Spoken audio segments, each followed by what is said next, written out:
que vois-je? Ne serait-ce pas un colis rempli de matériel d'art? Hello YouTube et bienvenue dans cette nouvelle vidéo, j'espère que vous allez bien.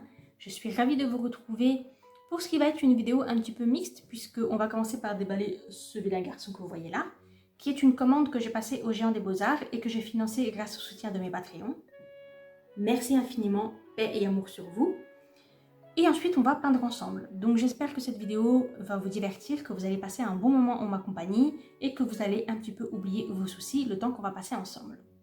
Mais d'abord, je voulais faire cette petite intro pour vous expliquer un petit peu le schmilblick, le pourquoi du comment j'en suis venue à passer cette commande, parce que je pense que certains d'entre vous vont être un petit peu surpris. Vous me connaissez essentiellement pour mon travail à l'aquarelle, puisque je suis présente sur les réseaux surtout depuis 2-3 ans, et c'est le moment où j'ai commencé à utiliser de l'aquarelle. Donc c'est ce que vous me voyez utiliser le plus souvent, même si c'est vrai que je mélange un petit peu avec le crayon de couleur, le feutre à alcool, etc. Mais l'essentiel, c'est de l'aquarelle. Or, mes amours premières, c'est l'acrylique. D'ailleurs, à l'époque, j'avais essayé l'aquarelle, j'avais détesté. Comme quoi, il faut toujours laisser une seconde chance aux techniques. Du coup, pendant très longtemps, j'ai travaillé uniquement à l'acrylique. Puis après, donc il y a quelques années, j'ai retenté un petit peu l'aquarelle. Et je me suis rendu compte que l'aquarelle, ça avait certains avantages pour moi. Notamment le fait que ça me permet de travailler assez vite. Parce qu'on peut couvrir des grandes surfaces assez facilement, etc. Et moi qui n'aime pas passer trop longtemps sur une seule et même illustration, j'avoue que c'est quand même assez pratique d'avancer vite. Ça permet de remplir assez vite des sketchbooks. Et puis disons-le franchement, hein, financièrement, l'aquarelle ça reste une des techniques les moins chères. Parce que c'est pas moins cher à l'achat. Par exemple, les pinceaux coûtent pas moins cher que des pinceaux acryliques. La peinture coûte pas moins cher qu'un un tube d'acrylique. Mais ça vous dure beaucoup plus longtemps. Les pinceaux s'abîment beaucoup moins vite. Parce que l'aquarelle c'est une technique d'eau, donc ça abîme très peu les pinceaux. Et aussi un tube d'aquarelle, ça dure 10 ans. Franchement, même en l'utilisant très souvent, en peignant un petit peu tous les jours, même comme ça vous dure vraiment très longtemps. Incomparable avec un tube d'acrylique qui ne va pas forcément coûter plus cher, mais que vous allez vider très rapidement parce que l'acrylique, c'est comme l'huile, hein, ça s'utilise en pâte en fait. Vous la diluez très peu. Vous pouvez mettre un petit peu d'eau pour assouplir la peinture, mais c'est pas fait pour être dilué. Du coup, ça s'utilise vraiment beaucoup plus en matière. Bref, il se trouve quand même que ces derniers temps, ma nouvelle lubie, c'est de me remettre à l'acrylique. Notamment, en fait, j'ai très envie de travailler sur des toiles. Vous voyez ce côté un petit peu artiste devant son chevalet. Bon, j'ai pas de chevalet, mais vous avez saisi l'idée. Je sais pas si c'est juste parce que j'en ai marre de travailler tout le temps à l'aquarelle, ou si c'est peut-être parce que j'ai été influencée par des artistes que je vois beaucoup en ce moment peindre sur toile, et c'est vrai que ça donne envie. Je vais vous mettre le TikTok de 2 comptes comme ça d'artistes qui utilisent vraiment des toiles et de la peinture en masse et même parfois des mélanges. Il y en a même certains, ils peignent directement avec leurs mains et tout. Enfin, c'est assez impressionnant à voir et c'est très intéressant. Toujours est-il que ça m'a hypé et que du coup je me suis dit moi aussi je vais faire ça.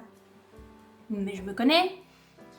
Je me suis dit si ça se trouve, tu vas faire un ou deux trucs et voilà, la hype elle va redescendre, tu vas retourner à ton aquarelle et tu auras dépensé beaucoup d'argent pour pas grand chose. Donc, je me suis souvenu que j'avais quelques petites toiles qui traînaient au fin fond d'un carton au cours de mon dernier déménagement, machin truc. Je suis allée les chercher et effectivement j'avais ce genre de petites toiles. J'en ai quelques-unes. Alors, cette toile-là, il faut que je vous dise que le magasin là, la marque, c'était la marque du magasin où je travaillais. Ce sont des toiles qui ont 15 ans. Ne me jugez pas. Du coup, bon, j'ai fait 2 petits trucs que je vais vous montrer. J'ai d'abord fait ce jeune homme. Ce que vous voyez, oui. Et puis je lui ai mis des paillettes parce que pourquoi pas. J'ai bien aimé. J'ai trouvé que le résultat était assez agréable, était assez sympa. Après, j'ai fait une toile pour Patreon. Donc ça va être l'illustration de ce mois-ci.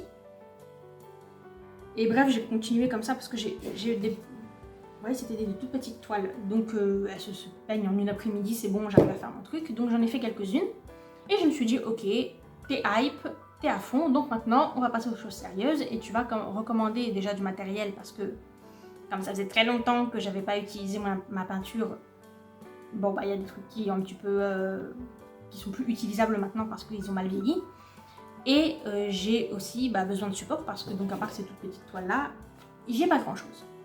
Donc voilà le pourquoi de j'ai racheté un petit peu de matériel et c'est donc ça que vous allez voir. On y va. Bon alors vu la longueur et la taille du carton, c'était un petit peu trop difficile de le cadrer. Là j'ai fait au mieux, j'espère que ça va aller. Bon de toute façon je vais vous remontrer le matériel, là c'est juste histoire qu'on découvre ensemble.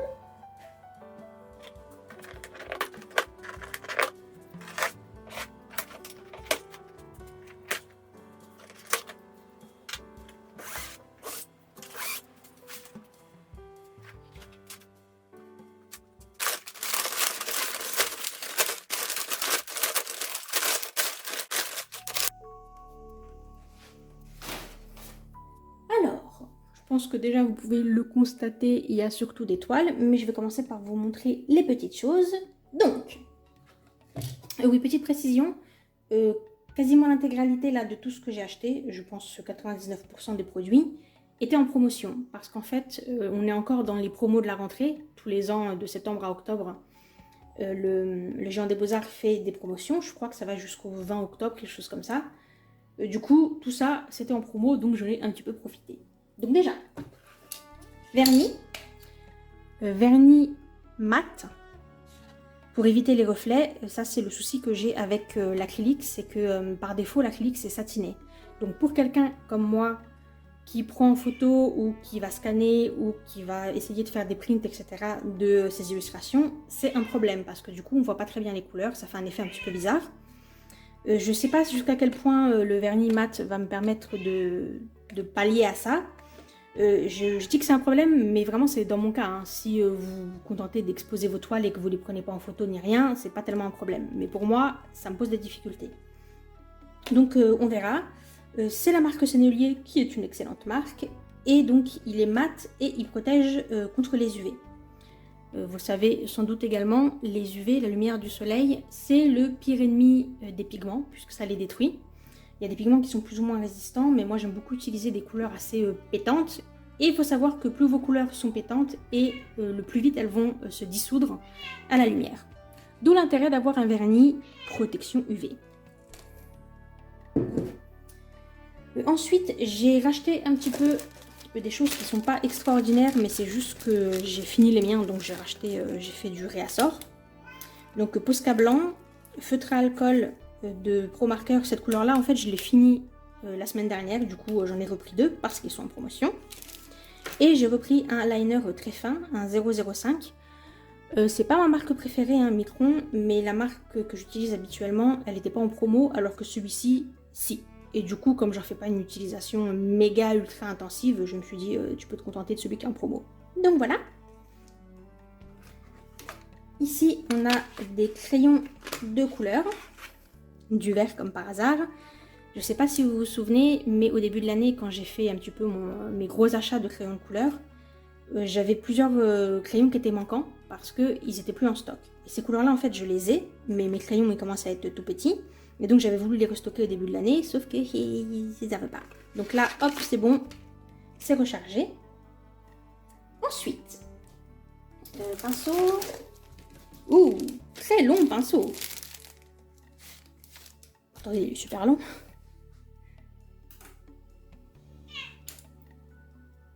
Regardez par rapport à un pinceau normal. Enfin bref, donc très long pinceau.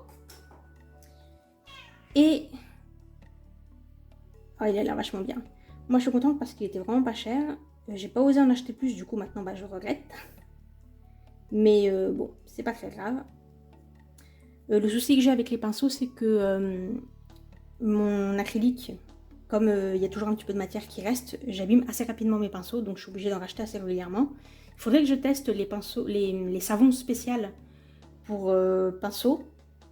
Il paraît que ça marche assez bien et que ça protège assez longtemps les pinceaux, donc il faudra que je teste. Parce que du coup là, j'ai racheté celui-ci, mais ce serait bien que j'en rachète d'autres. Et si je peux les garder un petit peu plus longtemps, c'est pas plus mal. Même si j'avoue qu'ils sont vraiment pas très chers. Hein. Celui-ci, il a coûté quelque chose comme 2 €, donc bon. Mais bref. Alors, cette peinture. Il y a une petite histoire. L'année dernière, je crois que c'était l'année dernière, j'avais eu dans une de mes commandes du Géant des Beaux-Arts un échantillon gratuit. Donc c'est de l'acrylique sennelier mat. Et du coup, on en revient à ce que je vous disais, comme quoi le mat pour moi c'est un avantage parce que c'est plus facile après de prendre en photo, etc. Et du coup, j'ai beaucoup aimé la peinture qui était en échantillon. Et je me suis dit, bah là je vais en racheter. Quand je suis arrivée sur le site, très bonne surprise, ils faisaient partie des promotions, ils étaient à moins 30% je crois, du coup j'étais super contente. Sauf que quand je suis arrivée sur la page, mauvaise surprise, en fait ils avaient que 5 ou 6 couleurs, genre blanc, noir, ils avaient le rouge, je crois qu'ils avaient du rouge primaire, enfin bon, bref, ils avaient très peu de couleurs, et du coup j'ai pris celui-ci, qui est une belle surprise parce qu'il est beaucoup plus joli que ce que j'imaginais, le rose de Venise, du gris, parce que pourquoi pas, et le vert de haut cœur parce que j'ai une obsession sur les verts. Donc, je suis assez contente de les avoir trouvés en mat. Clairement, je pense qu'au fur et à mesure que j'arriverai au bout de mes tubes actuels d'acrylique, je les remplacerai par de la peinture mat. Donc, soit cette marque-là, qui a l'air plutôt pas mal, même si vu son prix, on est autour des 2-3 euros, je m'attends pas non plus à ce que ce soit hyper couvrant, etc. Mais le bleu que j'avais eu en échantillon, je l'ai vraiment bien aimé. Donc, je vais remplacer avec ça. Et je pense surtout de l'acrylique à gouache, puisqu'en fait c'est de l'acrylique mat, hein, tout simplement. Donc voilà. Enfin, en tout cas pour commencer, j'ai ces 3 couleurs là. Et sur le site de Sennelier, ils vendent normalement toutes les autres couleurs. Donc au pire, je peux toujours aller chercher d'autres couleurs chez eux. Et enfin, il reste les toiles. Alors vous pouvez voir que j'ai pris un petit peu des formats excentriques. Celui-ci, j'avoue que je m'attendais à ce qu'il soit plus grand. J'ai pas trop fait attention aux mesures parce que c'est assez difficile de se rendre compte, même quand on a une règle, c'est assez difficile de se rendre compte. Mais bon, c'est pas grave, ça fera une petite toile sympa. J'ai 3 ronds. Les toiles aussi étaient en promotion, hein, d'où le fait que j'en ai pris, hop, j'en ai profité. Un ovale, qui est en fait exactement le même format que la petite toile que je vous ai montrée.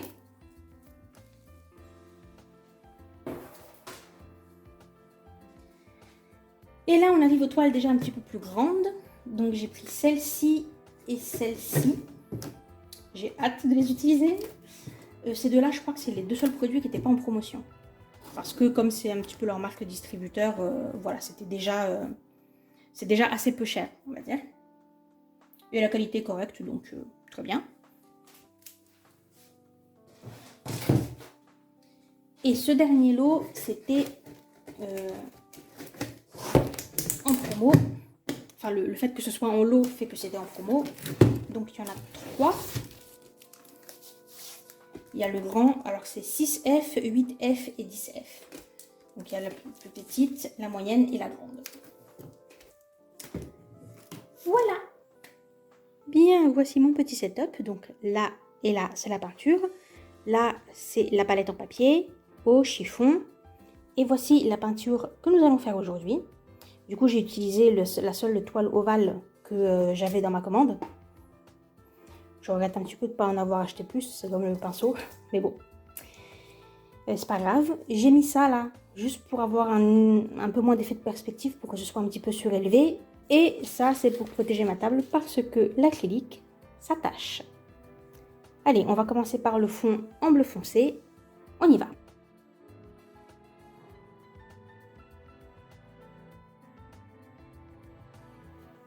Et me voici en voix off pour vous parler un petit peu peinture et technique.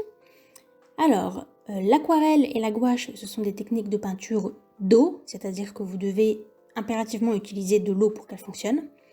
L'aquarelle, bon, ça paraît assez évident. Et la gouache, si vous l'utilisez en pâte, sans mettre suffisamment d'eau, quand elle va sécher, elle va se rétracter et elle va craquer. Donc dans les 2 cas, vous devez utiliser de l'eau. Et aussi, la gouache, quand vous la diluez, ça rend pas aussi bien que l'aquarelle, mais ça marche sans problème. Ce n'est pas le cas avec l'acrylique. L'acrylique, ce n'est pas une technique d'eau, dans le sens où vous n'êtes pas censé l'utiliser avec de l'eau, vous n'êtes pas censé la diluer. D'ailleurs, si vous mettez de l'acrylique avec de l'eau, ça fait une espèce de jus un peu dégueulasse, ça rend pas du tout aussi bien que par exemple l'aquarelle. Donc bref, c'est pas fait pour être utilisé avec de l'eau, et contrairement à la gouache, si vous décidez de ne pas mettre d'eau du tout, et ben ça passe sans problème. Donc en gros, vous utilisez l'eau que pour rincer votre pinceau, ou vraiment éventuellement, si vous avez besoin de fluidifier votre peinture, Là, vous pouvez utiliser un petit peu d'eau pour la rendre plus souple.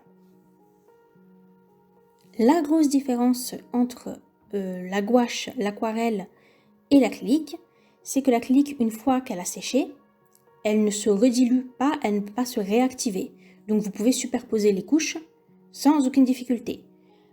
Ça veut dire aussi que vous ne pouvez pas retravailler une fois que c'est sec. Vous devez travailler assez rapidement tant que la peinture est humide si jamais vous voulez faire des dégradés ou des choses comme ça. Alors que l'aquarelle et la gouache, quand vous allez revenir par-dessus, ça va réactiver la peinture. Donc par exemple, c'est très compliqué de recouvrir une couche de peinture que vous avez déjà posée. Mettons par exemple, vous avez utilisé du vert, mais finalement vous préféreriez du rouge. Avec l'acrylique, aucun souci. Avec la gouache et l'aquarelle, c'est pas possible parce que ça va forcément se rediluer. Et enfin, dernière différence assez importante, c'est que plus votre peinture va être de qualité et plus la transparence des pigments va entrer en jeu dans votre utilisation. C'est déjà le cas un petit peu avec la gouache et avec l'aquarelle. Vous êtes censé avoir des couleurs plus ou moins transparentes, mais c'est assez anecdotique. La gouache, ça reste toujours assez couvrant, alors que l'aquarelle, même si elle est censée être un petit peu plus opaque, vu que vous utilisez principalement de l'eau, en vrai, ça va rester transparent quoi qu'il en soit. Alors qu'avec l'acrylique, vous avez une vraie différence. C'est pour ça que vous devez faire très attention aux couleurs que vous achetez, parce que si vous prenez trop de couleurs qui sont transparentes, vous allez galérer. Si jamais vous voulez vous en servir pour littéralement couvrir, faire des couches, etc., ça marche pas parce que votre peinture, elle va vraiment laisser transparaître la couche du dessous. Par ailleurs, vous pouvez après vous en servir justement comme technique pour faire des glacis. Donc à vous de doser, mais sachez que pour le coup, en acrylique, ça a vraiment son importance. Moi, j'ai des couleurs comme ça qui me font rager parce que quand je les ai achetées, j'ai pas trop fait attention au fait qu'elles étaient transparentes. Et t'as beau mettre 10 couches et donc gaspiller beaucoup de peinture, au final, ça couvre pas plus que ça. Au niveau des marques de peinture, alors moi j'ai Liquitex, qui est une excellente marque, c'est probablement la plus répandue. J'ai Le Franc-Bourgeois, qui est une marque française. Maintenant, j'ai Sennelier. Sinon, j'ai des couleurs un petit peu de sans marque. C'est par exemple la couleur que j'ai utilisée là pour le fond. En fait, j'ai trouvé ça à Truffaut dans le rayon des loisirs créatifs. Mais c'est pas vraiment une marque en soi. Je sais même pas si ça existe encore, puisque c'était il y a fort longtemps. Donc je crois pas que je pourrais les retrouver. Mais bref, c'est même pas des vraies marques de peinture en soi. C'est juste des marques de loisirs créatifs qui, entre autres choses, font de l'acrylique. Et sinon, quelque chose qui existe depuis assez peu de temps, c'est l'acryl gouache ou l'acryl à gouache. Alors l'acryl à gouache, c'est la marque Holbein, et l'acryl gouache, c'est la marque Turner. Il faut savoir qu'il y a aussi d'autres marques qui font ça, par exemple Liquitex en fait. Et donc Sennelier, je vous ai montré, ils font de la peinture mate. Et c'est à peu près la même chose. La meilleure marque, ça va être Holbein, parce que pour le coup, même si vous diluez la peinture, vous allez avoir un assez bel effet. Elle est vraiment de très bonne qualité. La peinture, elle est très fluide aussi, donc c'est assez facile à utiliser. Par contre, ça coûte un rein. Donc voilà, à vous de voir si ça a vraiment un intérêt. Les couleurs sont très belles parce qu'ils ont une palette incroyable de plus de 100 couleurs. Turner, je crois qu'ils en ont encore plus, mais elle est d'un tout petit peu moins bonne qualité que l'acryl à gouache de Holbein. Par contre, Turner, ils ont beaucoup de couleurs très fun, genre des couleurs fluo, des paillettes, etc. Donc évidemment, j'adore. Ils ont aussi une énorme gamme de couleurs pastel, tout comme Holbein. Donc bref, c'est des marques que je connais. Je sais qu'il existe d'autres marques, comme par exemple Golden, qui sont aussi très réputées et assez chères. On est sur le même prix que le Liquitex.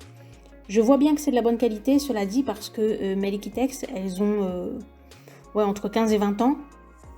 Et elles sont toujours nickel. J'ai aucun tube qui a séché. Donc ça, c'est plutôt pas mal. Je ne peux pas en dire autant de Le Franc-Bourgeois, qui m'a posé pas mal de soucis parce que déjà, j'ai des tubes qui ont séché. Et de toutes mes peintures, c'est les seules dont les tubes ont séché. Donc ça veut dire que les tubes, ils n'étaient pas vraiment hermétiques. Et aussi quelque chose que j'avais oublié, mais qui me pose de certains problèmes là avec les toiles que je fais actuellement. Pas celles que je suis en train de peindre là, mais d'autres. C'est que le Franc-Bourgeois, leur acrylique, quand vous la mélangez avec d'autres, ça fait des grumeaux. Alors bon, le Franc-Bourgeois, si tu passes par ici, frérot, j'espère qu'en 10 ans, tu as changé ta formulation, parce que les grumeaux, c'est pas top. Bon, à part ça, j'ai l'impression que ça se voit pas trop à l'écran.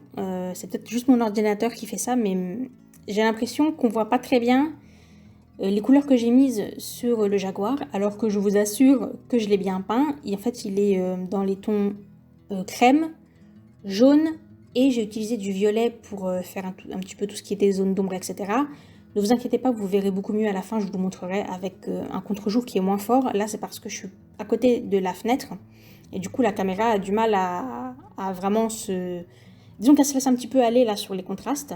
Mais quand je m'éloigne, c'est pire parce que pour le coup, on voit vraiment pas grand chose parce que je suis pas assez près d'une source de lumière. Bref. Sinon, là, pour faire les étoiles, je voulais du doré, mais je me suis rendu compte que j'avais pas vraiment d'acrylique doré parce que j'avais un tube, mais il a séché. Enfin bref, du coup, je l'ai pas conservé. Du coup, j'utilise plutôt ma Colorex parce que quand elle est suffisamment concentrée, ça rend plutôt pas mal. Aussi, j'ai oublié de vous le préciser quand je vous ai montré le dessin qu'on allait peindre, mais j'ai pris un modèle, c'est tout simplement la photo d'un jaguar que j'ai trouvé sur Pinterest. Je trouvais qu'il prenait bien la pose, du coup j'ai décidé de le faire. J'ai juste un petit peu modifié l'environnement parce que vous vous doutez bien qu'il n'était pas posé comme ça sur un cristal avec des étoiles autour de lui, enfin bref. Je l'ai refait un petit peu à ma sauce, mais donc j'ai utilisé un modèle. Et au début, je voulais faire une toile beaucoup plus compliquée, mais je me suis rendu compte que ça allait être trop long parce que clairement, travailler à l'acrylique, c'est beaucoup plus long et fastidieux que de travailler à l'aquarelle. Donc autant une illustration à l'aquarelle, je peux faire ça en 2 après-midi, filmer quand la lumière est optimale et tout, et c'est bon. Autant avec une toile, ça me prend beaucoup plus de temps. Donc comme je voulais que la vidéo sorte, j'ai préféré faire quelque chose de plus simple, donc un fond qui était uni et juste quelques éléments pour que je puisse filmer ça en quelques jours. Et sinon, j'ai changé d'avis en cours de route avant d'avoir peint, donc ça c'est plutôt cool parce que ça ne m'a pas demandé du travail supplémentaire.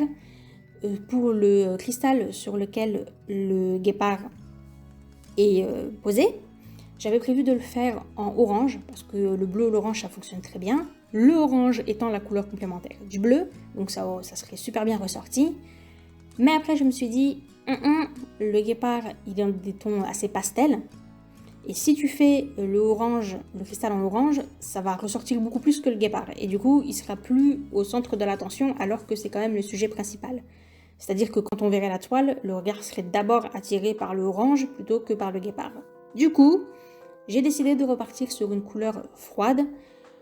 Ça fait un petit peu plus de camailleux, mais c'est pas grave. En tout cas, comme ça, le guépard, il reste au centre de l'attention et ça reste le sujet principal de la toile.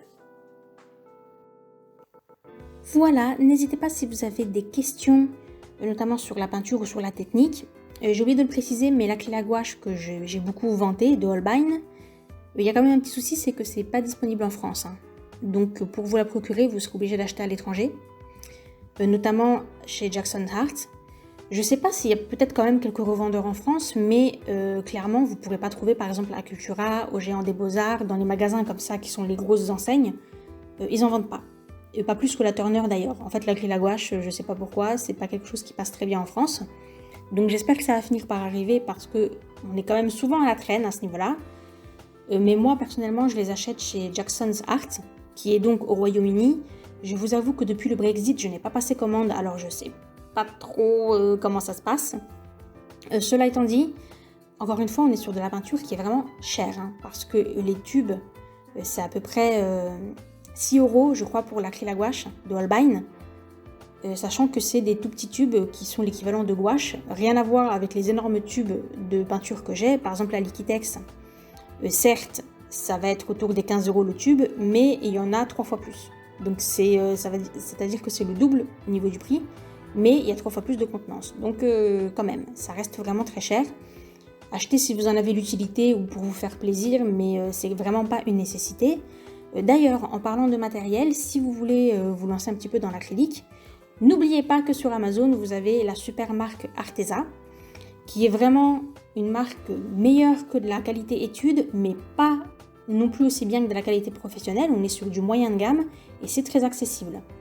La particularité d'Arteza, c'est que ils vont vous vendre surtout des lots, donc vous pouvez trouver par exemple des lots de toiles, ce qui est vraiment plutôt pas mal, parce que du coup ça vous revient moins cher que d'acheter des toiles à l'unité. Et aussi, ils ont un gros sept d'acrylique qui me fait un petit peu de l'œil, j'hésite. Je verrai. Si je vois que j'ai trop de peinture ou les couleurs, elles sont plus trop utilisables, notamment le franc-bourgeois, je me laisserai peut-être tenter, sachant que les tubes, ils sont pas très gros non plus, mais on en a beaucoup pour un prix raisonnable. Donc, à voir. Si vous avez d'autres questions, n'hésitez pas. Je vous remercie d'avoir regardé la vidéo, j'espère que vous avez passé un bon moment et que la peinture vous plaît. On se retrouve bientôt sur les réseaux ou ici. Et d'ici là, portez-vous bien. Bye!